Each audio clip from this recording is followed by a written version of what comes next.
Assalamualaikum warahmatullahi wabarakatuh. Shalom, Om Swastiwastu, Namo Buddhaya, salam kebajikan, dan salam sejahtera untuk kita semua. Izinkan saya memperkenalkan kami dari kelompok 13 dari kelas 12 Pendidikan Kewarganegaraan dengan dosen pengampu Ibu Aisyah SH MH. Dan izinkan saya untuk memperkenalkan anggota dari kelompok 13. Saya sendiri Naomi Elizabeth Syanturi dengan NIM 210705102. Saya dari Sastra Inggris, Fakultas Ilmu Budaya. Di sini saya berperan sebagai moderator. Selanjutnya, saya Tasya Mafia Lusadi dengan NIM 210503222 dari Fakultas Ekonomi dan Bisnis, Prodi Akuntansi. Perkenalkan, saya Hana Elisha Tauruk dengan NIM 210503037 dari Fakultas Ekonomi dan Bisnis, Program Studi S1 Akuntansi. Perkenalkan, nama saya Dwi Rizka Sabina, NIM 215011090, Fakultas Ekonomi Bisnis, Program Studi Ekonomi Pembangunan. Perkenalkan, nama saya Muhammad Kurnianta Pratama Bangun dengan NIM 210501162, Prodi Ekonomi Pembangunan, Fakultas Ekonomi dan Bisnis. Perkenalkan, nama saya Anderson Site dengan NIM 210501113 dari Fakultas Ekonomi dan Bisnis dengan Prodi Ekonomi Pembangunan. Perkenalkan, nama saya Jeremy Matondang, NIM 210708041, Fakultas Ilmu Budaya, Prodi Sastra Jepang. kami dari Universitas Sumatera Utara, adapun tujuan kami dalam pembuatan video dengan bentuk focus group discussion ini adalah sebagai pemenuhan tugas kami. Di sini kami akan mendiskusikan mengenai implikasi pendidikan kewarganegaraan terhadap nilai toleransi antarumat beragama di Indonesia. Berdasarkan tema ataupun judul yang kami angkat, kami tidak ada maksud untuk menjatuhkan pihak manapun, baik dari segi agama maupun kebudayaan, dan semua yang terkait di dalam topik bahasan kami kali ini.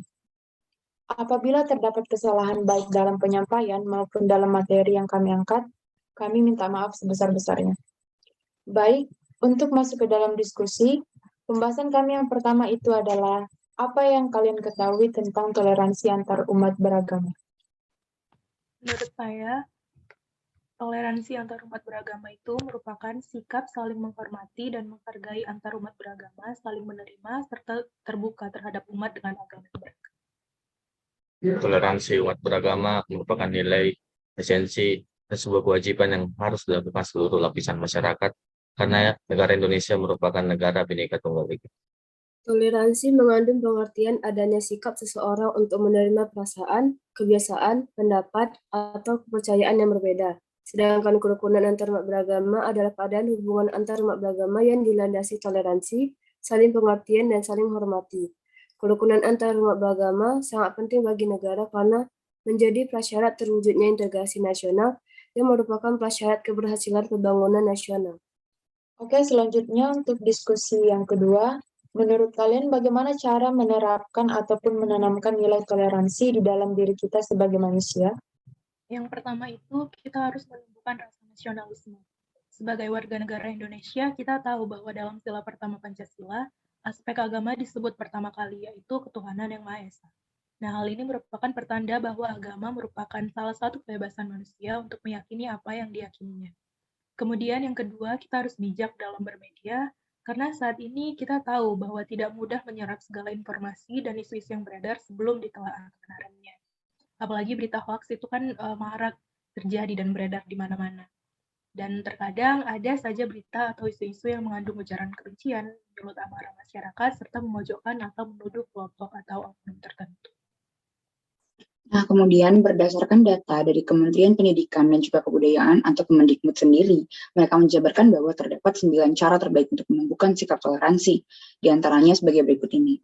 Yang pertama itu, coba belajar untuk bersikap dan juga menghormati orang lain dengan baik tanpa memandang usia, agama, ras, dan juga budaya. Yang kedua, tidak membicarakan keburukan orang lain. Yang ketiga, mencoba untuk mendengarkan orang lain ketika berbicara tanpa memotong pembicaraan orang. Yang keempat, berbicara dengan sopan, santun, seperti mengucapkan kata-kata permisi, silahkan, tolong, dan juga minta maaf. Yang kelima, mencoba untuk tidak mengganggu orang lain yang sedang beribadah. Yang keenam, tidak memaksakan apa yang menjadi kehendak kita kepada orang lain.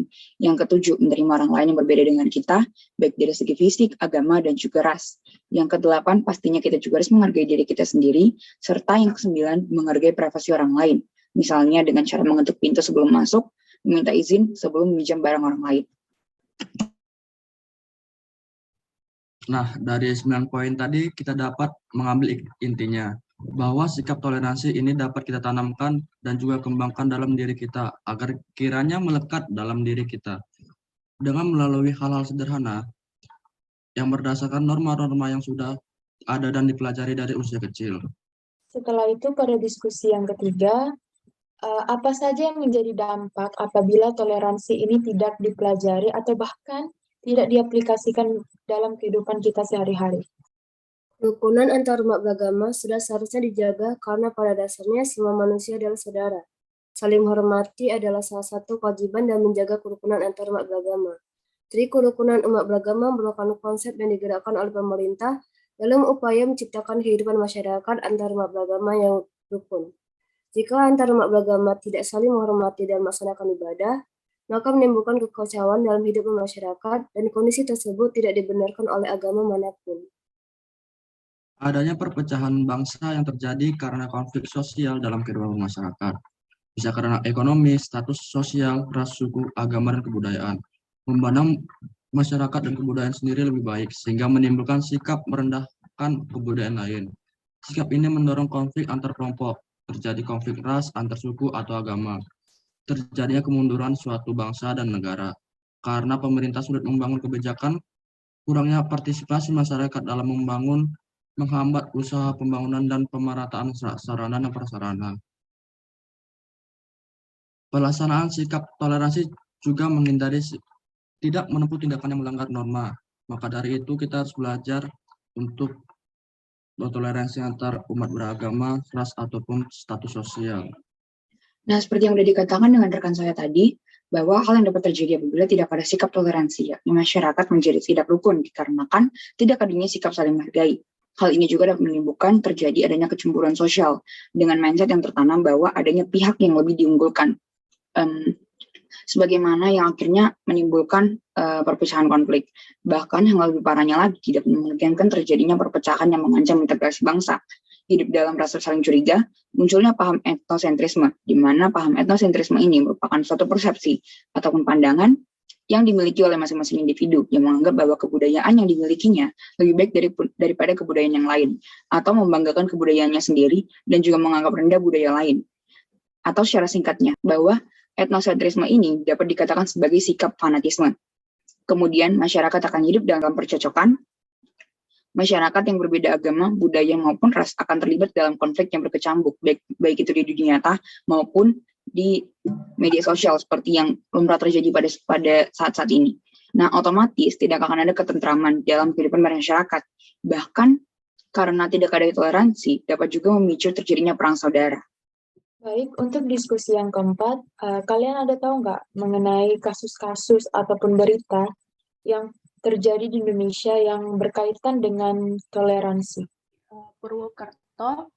Purworejo, maksudnya di Purworejo ada pemuda Katolik yang membersihkan tempat sholat Id, sholat Lebaran, serta membangun pos mudik, dan kegiatan ini telah berjalan sejak 2019. Nah, tindakan seperti ini diharapkan dapat lebih meningkatkan sikap toleransi antar umat beragama di Indonesia.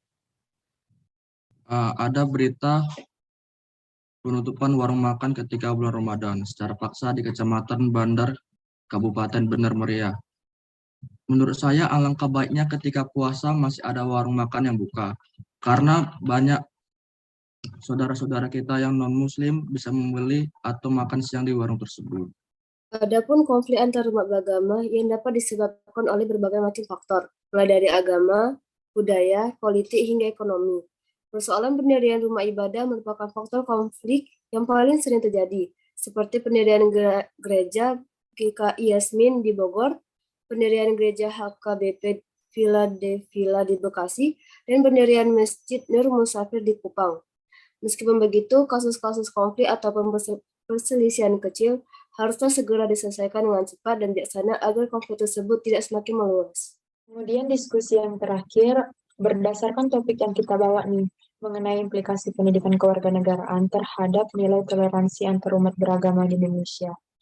Menurut kalian apa saja dan kenapa pendidikan kewarganegaraan ini harus kita pelajari sejak dini? Kenapa harus? Tentu untuk membangun fondasi yang kuat, membangun jati diri, serta membangun nasionalisme yang kuat demi mewujudkan sikap toleransi yang diharapkan akan menjadi akar untuk kehidupan saling menghormati dan saling menghargai. Nah, kemudian seperti yang kita ketahui kan bahwa pendidikan kewarganegaraan atau PKI ini merupakan salah satu mata pelajaran wajib dari sekolah dasar sampai di perguruan tinggi saat ini. Nah, tujuan dari ditetapkannya pendidikan kewarganegaraan adalah sebagai pelajaran yang wajib adalah guna menciptakan warga negara yang memiliki pemahaman serta wawasan yang kuat mengenai kewarganegaraan. Juga membantu masyarakat untuk menanamkan rasa cinta tanah air dan juga menanamkan rasa kebanggaan sebagai warga negara Indonesia dalam diri para generasi muda sebagai penerus bangsa nantinya. Pembahasan mengenai pendidikan kewarganegaraan juga tidak akan jauh-jauh dari yang namanya Pancasila, di mana Pancasila di sini sebagai acuan dan juga dasar dari semuanya. Fungsi dari Pancasila dapat dibilang sangat penting bagi bangsa Indonesia, dikarenakan Pancasila tidak hanya merupakan ide-ide atau perenungan dari seorang saja, melainkan Pancasila di sini diambil dari nilai-nilai yang dimiliki oleh bangsa Indonesia yang pada hakikatnya dirumuskan untuk seluruh lapisan serta unsur-unsur bangsa dan negara. Pancasila juga memuat aturan-aturan mengenai norma, hukum, dan juga sebagainya yang menjadi landasan bagi seseorang untuk mengambil tindakan. Kemudian mengenai toleransi antarumat beragama, seperti yang dipaparkan dalam sila pertama Pancasila yang berbunyi ketuhanan yang Maha Esa, di mana setiap orang berhak untuk memilih, menentukan agama dan juga kepercayaannya sendiri, serta tidak memaksakan kepercayaan dan juga agama satu sama lain. Agama yang dianut oleh setiap masyarakat Indonesia pastinya berbeda-beda, sesuai dengan 6 agama yang sudah diakui di Indonesia, yakni terdiri dari agama Islam, agama Kristen Protestan, agama Kristen Katolik, agama Buddha, agama Hindu, dan juga Konghucu.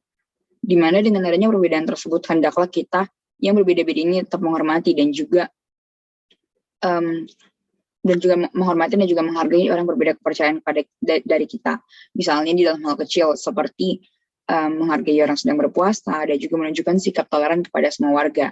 Sikap toleran di sini berarti kita harus saling menghormati dan juga menghargai antar umat beragama, saling menerima dan juga terbuka terhadap adanya orang yang berbeda agama dan juga kepercayaan dengan kita.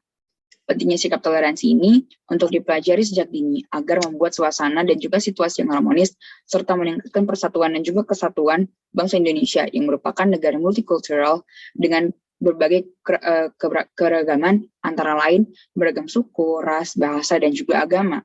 Nah, apabila kita tidak menanamkan nilai toleransi antara beragama sejak dini dan tidak mengaplikasikannya dalam kehidupan kita sehari-hari, yang timbul hanya akan adanya perbedaan yang menyebabkan kisruh, yang pada akhirnya akan menuju kepada ketidaknyamanan di antara kita.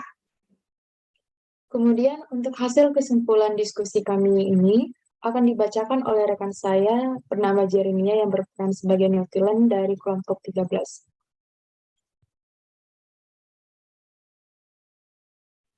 Sebentar, ini aku kesimpulannya dari yang kalian bacakan semua tadi kan? Kesimpulannya, toleransi adalah sikap saling menghormati terhadap umat beragama dan saling terbuka dan merupakan sikap saling menghormati antar umat beragama. Caranya, menumbuhkan sikap nasionalisme, bijak dalam bermedia, belajar untuk menghormati tanpa memandang sara. Poin-poin ini harus melekat dalam diri kita dari sejak kecil, karena jika tidak akan memiliki dampak negatif, yaitu akan menimbulkan kekecewaan dalam umat beragama dan perpecahan bangsa atau perpecahan integrasi bangsa, dan otomatis tidak akan ada ketentraman bangsa. Contoh kasus seperti yang ada di Purwokerto dan ada penutupan warung makan saat puasa. Itulah mengapa kita harus belajar pendidikan kewarganegaraan, agar kita menimbulkan rasa toleransi dan guna menciptakan masyarakat yang cinta tanah air pada diri generasi muda dan masyarakat yang harmonis, dan jika tidak mengaplikasikannya akan menimbulkan isu yang ada di bangsa.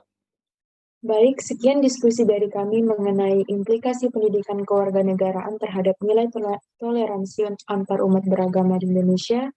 Apabila ada kesalahan dalam penyampaian, kami mohon maaf, baik dari segi perkataan maupun dari segi materi yang kami bawakan. Terima kasih, salam toleransi.